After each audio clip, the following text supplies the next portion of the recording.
In this week's episode, we travel back to Shelbyville, Tennessee to bring you a shop tour and how it's made walkthrough of the popular Ariane Lightning all-composite aircraft.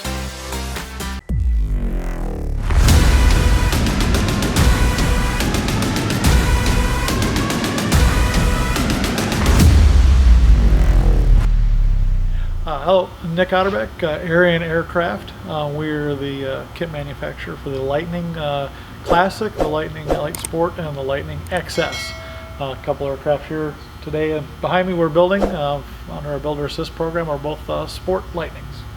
So our kit, the Lightning, any one of the Lightning's kits that we sell is considered a quick build kit by today's standards. It is a composite airframe, as you can see here. When the builder does get the kit, the fuselage halves are together and all the major bulkheads are in the airplane. This is the only way we really can build it and pull it out of our tool straight. So the builder will essentially get what you see here, although this aircraft here is nearly ready to go to the paint shop and has gone through about 2 weeks of our Builder's Assist program. So the fuselage halves are already bonded together for the builder even before we get it here at our center. We have cut out the windows, put the main spar carry through structure into the aircraft. Of course, it's on the gear, the engine mount is hung, the engine's on it.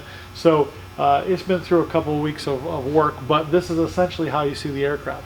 The horizontal tails, those have been bolted on and then bonded in place. So these are all things that will be done for the build process. But the fuselage itself, cowling and everything like that is essentially how the builder will get it when they receive their kit.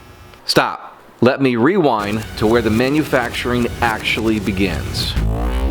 So I'm Gary Smerdick with Factory 10 Composites, and we are the vendor of choice for the Ariane Aircraft Company, Jabiru North America, and Sport Performance Aviation's Panther aircraft. And what we have here today is the main tooling, some people call them molds, but we call them tooling, that manufactures the Ariane Lightning fuselage.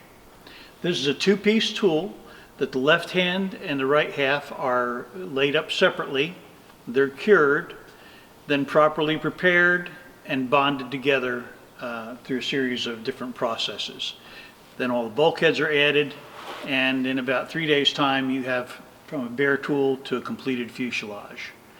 So the fuselage is set up with locating pins that index the two halves properly, and you can perhaps see the little buttons periodically located down the fuselage, and there's a bushing on one side and a pin on the opposite side that locate the two pieces together. So these are pushed together, we clamp it, and that process is when we're assembling the fuselage. You'll note that there's wheels to hold the fuselage upright, and there's wheels to hold the fuselage on its side. During the layup process, it's laid down on these casters so that the mold surface or the tool surface is exposed to us for laying in all the materials and processing. All right, we've split the fuselages apart so that you can see the geometry, the shape of everything, and we can also show you some of the particular details of what goes into manufacturing the fuselage. The firewall is integrated into the fuselage, all one piece. The wing roots areas are all integrated into the fuselage, one piece. Your canopy frame area, not the actual canopy, but the area of the fuselage that seats to. And these areas are heavily reinforced with multiple layers of very specific material. The tail fairing or root fairing also has similar reinforcements made. Rest of the fuselage is a very specific laminate. There is more material up from the cockpit area forward to support the extra loads from the power plant and to protect the passengers. And in recent years, we've also added quite an additional amount of carbon fiber. Today, we've added carbon fiber to the firewall area, we've added carbon fiber to the canopy area, and we've added carbon fiber that goes essentially from where the motor mounts locate on the firewall, all the way back under the canopy, right over the wing root fairing, and they tie all the way into the rear mid-fuselage bulkhead. And that is specifically to add occupant protection in the event of a catastrophic incident. So all kinds of additional support. This is a very strong little airplane, and it's still very lightweight. We have the entire fuselage, 2 plies of E-glass, Yeah, 7781 is the nomenclature for that. Then the entire fuselage is covered in a Gurit 4mm core, structural foam core, which is very incredible stuff.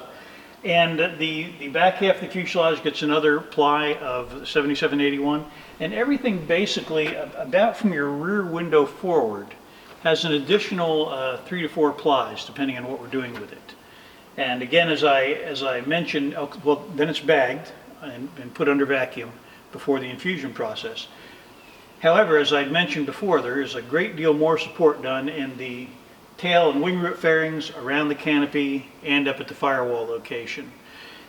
There's, I don't have my manual in front of me right now, and we always build per manual, but there's between 4 and 6 plies of a very heavy-duty 090-degree fiberglass cloth and carbon fiber reinforcements in those areas. The wing root and tail root both get 4 very heavy plies of 090 fiberglass, because they are structural mounting points, so that just helps spread the load across the entire fuselage.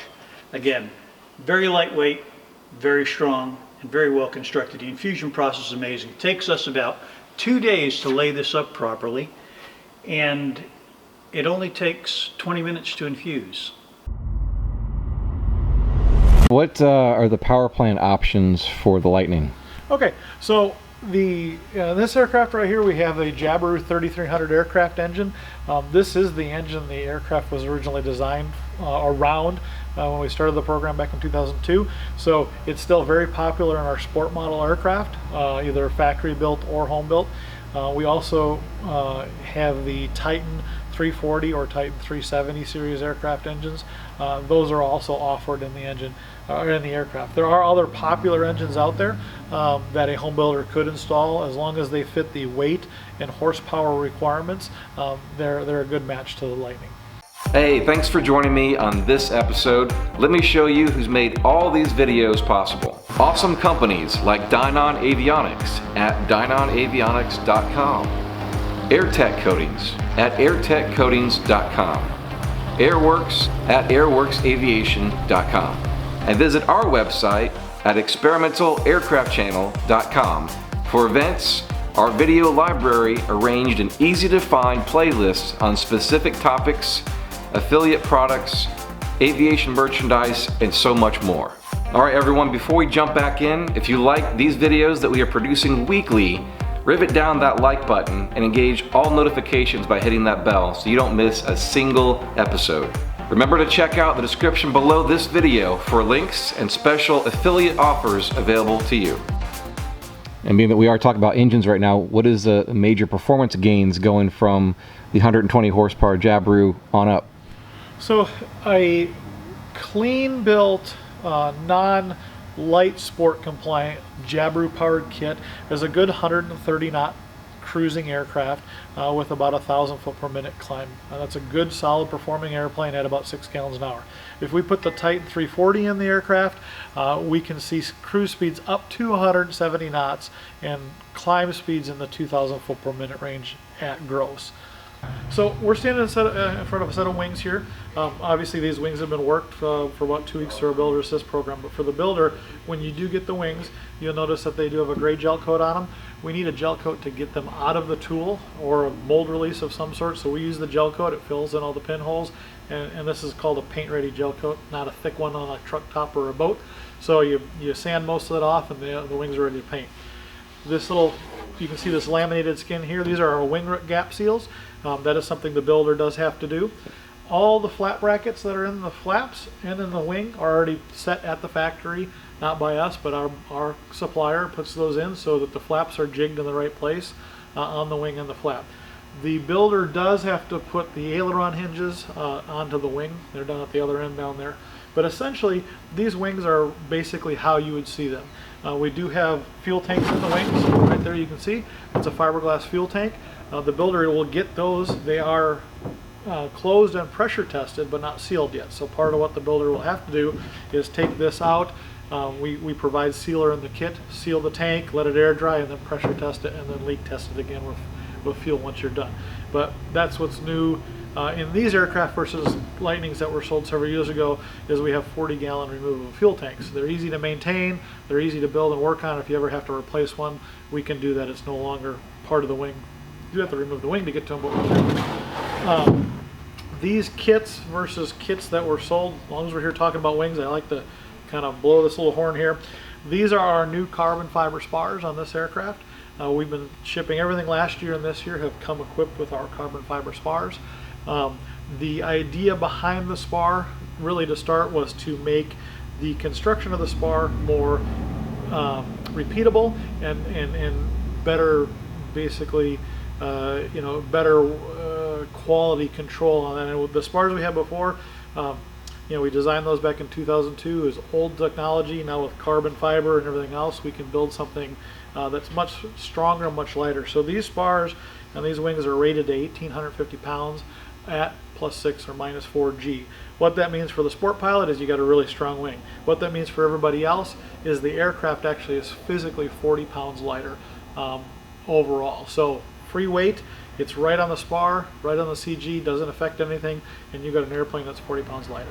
All right, Nick, so if somebody purchased this kit, got it home, inventoried everything, where would be the best place to start on building? Okay, so obviously, unlike some other kit manufacturers, this is basically a quick build. You get all the big parts, they look like airplane parts, but you got to start somewhere.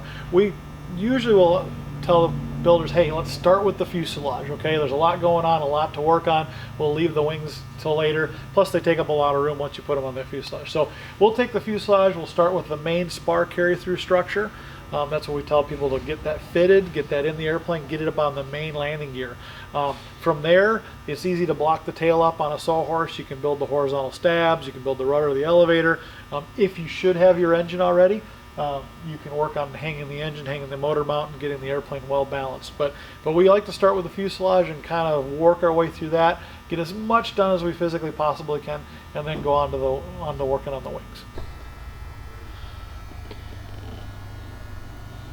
All right, Nick, so most of the composite aircraft I've seen usually have a glassed-in center section, and you have a weldment. So explain the idea behind that and so forth. So one of our main goals with the Lightning kit was to make the kit simple to build with normal shop tools, and being composite, take that that thought of, did I mix my glue right this time, or did I do my laminates right this time? We wanted to try to eliminate that as best as possible. So one of the main components of an aircraft, especially any airplane really, is the carry-through structure that holds the wing, especially if you're a non-strut brace wing. So in this case, we have a 4130 welded truss structure that bolts into the aircraft.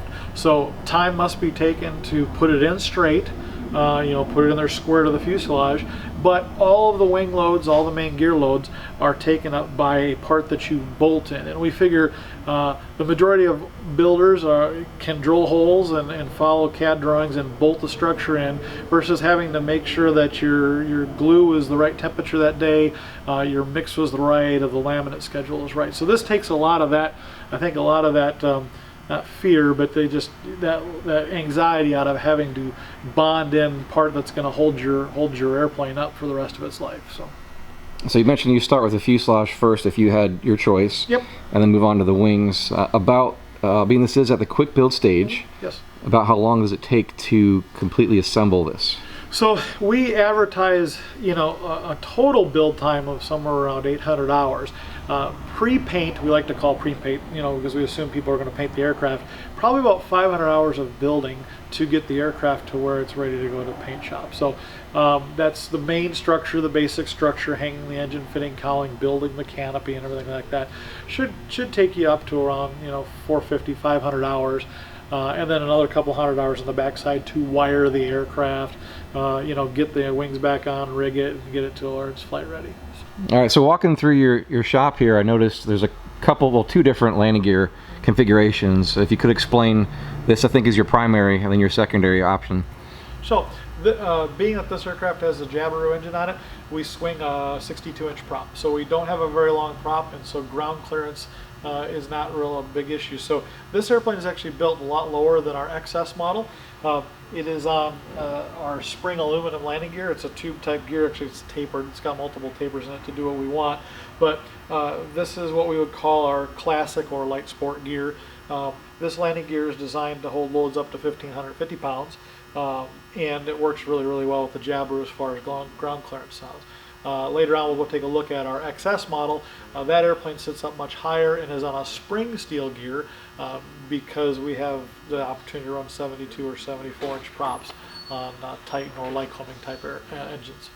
So part of what we talked about earlier, or we've talked about already, is that we wanted to keep the airplane simple for construction and take that whole composite laminating, bonding thing, that hesitancy that people might have out of their mind. So the airplane really has no laminations to do anywhere that's structural. If they choose, they can laminate the wing roots to make the wings, fare into the fuselage and look pretty. The horizontal tail is the same way. Our horizontal tail actually physically bolts onto the aircraft, and structurally that's fine. But a lot of builders will choose to put a few laminates of glass over the seam so that the tail looks like one piece when they're done.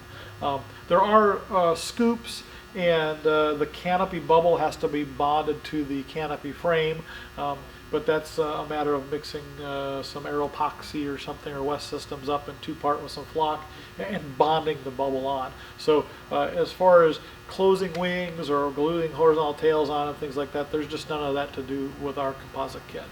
And is there anything special you have to do building a composite aircraft when you go to paint, or specific colors not to use or to use, being it's out in the sun, or is there a limitation of how long it should be out in the sun? There are a couple limitations. I always start with no dark colors. You see a lot of composite airplanes are painted white, and the reason is that most composite materials do have a threshold for temperature. Now, carbon fiber and epoxies that are autoclaved or post-oven cured or something like that, they can go to very, very extreme high temperatures. So, but what we're using here and how we do our composite work, it would be generally the same as most others. We like to keep most of the aircraft white. Anything from the midsection down can be dark colors, black even, maybe not, but dark blues. We keep paint off the wing root area. Wing tips are cool, wheel pants are nice. Anything that's load bearing, we like to try to keep the dark colors off of. Our gel coat, the gel coats have UV inhibitors in them. The primers that our painter uses and the paints that they use already have UV inhibiting materials in them. So that's what really kills composite is the UV. So if the aircraft is gel coated and primed and painted, it could sit outside for its entire life and not worry about any kind of detriment to the composite structure underneath. But definitely, white or silvers or something lighter in color for overall is best, with dark colors being trim colors and wingtips and things like that. So we wanted to have a sleek, low-wing composite airplane we could put the Jabiru on the front of, and we like things like Pulsar and Lancer and Glasair and all these neat composite planes. So form follows function when you start designing composite airplanes. You can make it look cool, but there's only so many ways that things work. So that's why it kind of holds some of those looks and stuff like that. But the ideas behind the spar box, or flaps and wings and ailerons being pre-closed at the factory, that was one thing we wanted to do very unique, was that we didn't want to put those things into the builder's hands. We wanted them to be able to enjoy the process of building while bolting most things together.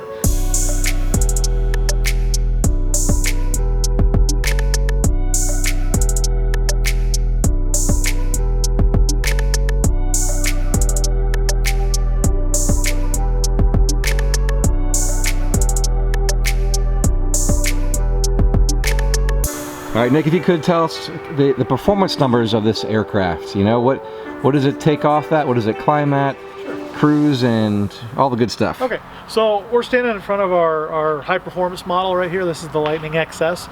The XS model was specifically designed for higher horsepower engines and heavier engines. So the airframe is essentially the same. There are some changes internally. Number one, you can see the aircraft sits up much higher than the aircraft we looked at next door, and that has to do with the ability to run 72 or 74 inch props on 180 horsepower engines. So this particular airplane right here, we do a lot of transition training. We do a lot of flight demos and things like that, and it's always hot in the summer here in Tennessee. So we have a ground adjustable prop from Sensenik on it. This particular airplane will do 162, 163 knots, true airspeed at say 8,500 feet. At 8 to 8.5 gallons an hour, but I do well over 2,000 foot a minute with it. So it's really set up really well for pattern work right now. Plus, again, you know, 162 to 165 or 170 knots.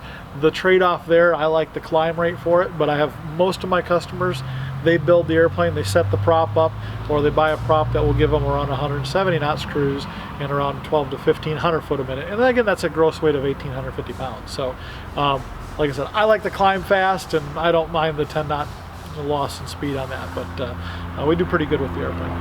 All right, let's talk about cost, Nick, for just a minute. What does it cost for the basic kit, and then with the different engines and options? Okay, so the kit, the current kit price right now is $39,900. Okay, and that gets you either the XS model or the classic model, and you get to choose what firewall forward you put on that. Now that firewall forward is very basic, and it is oriented towards the builder. So when you tell me you want to put a Jabiru on it, I give you a cowl and a mount that match for a Jabiru. If you say you want to put a Titan or say a other piston aircraft engine that looks like that, we'll give you a cowl and a mount for that kind of setup. And after that, it's up to you to buy exhaust systems and alternators and things like that for say the larger power plants. But so you can kind of pick and choose. We do have all-inclusive firewall forward kits we will sell you, but again, we're not going to get into that today. So typical build, say a Jabiru powered airplane, if you have it nicely equipped, some kind of a dual flight display, autopilot, ADS-B in and out, parts and pieces, you build it at home.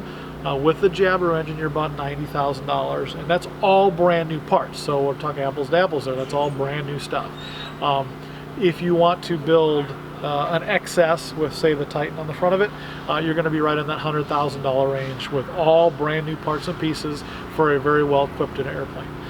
So that's if you want to build at home. If you choose to say, well, I want to come see me down here in Shelbyville and spend some time with me, we do a builder assistance program, which will help you in any stage. We can do structure just to build it, make sure it gets straight, and you go home and finish it, which we have a lot of customers do, or we can build the aircraft all the way out with you to the point where it flies and we do the first flight here and everything. So if you do a Jabiru powered airplane like that, you're going to be right in that $120,000 range here in Shelbyville to have a flight ready turnkey experimental that you helped us build. If you want to do the Titan, which is like, we keep saying that, but we like that engine in the airplane. If you want to do that, you're going to be about $135,000. You know, between the two of them. So, and that's turnkey. You know, I say turnkey, but that is flight ready, finished with the FAA. Now we get to go do some flight testing on the two aircraft. But, all right, Nick. Well, thanks very much for the tour today. If you could tell everybody how to get in touch with you to talk our very long, fun conversations we have in aviation with you. All right, so if you want to learn more, flylightning.net, very important, .net, not .com, so flylightning.net gets you to our website. Contact page, we got all sorts of information on there. The phone number is 931-680-1781. You call and talk to Cindy or Linda, those are the nice ladies that answer the phone, and they'll come find Nick for you, and we can talk a lot more about the Lightning kit airplane. And will you be at Oshkosh 2021? Absolutely, 100% wouldn't miss it for the world. Remember to rivet that like button and engage all those notifications. Thanks for watching this week's episode. Be sure to check out experimentalaircraftchannel.com. Find us on Facebook and Instagram at Experimental Aircraft Channel. I'll see you in the next episode. Thanks for watching.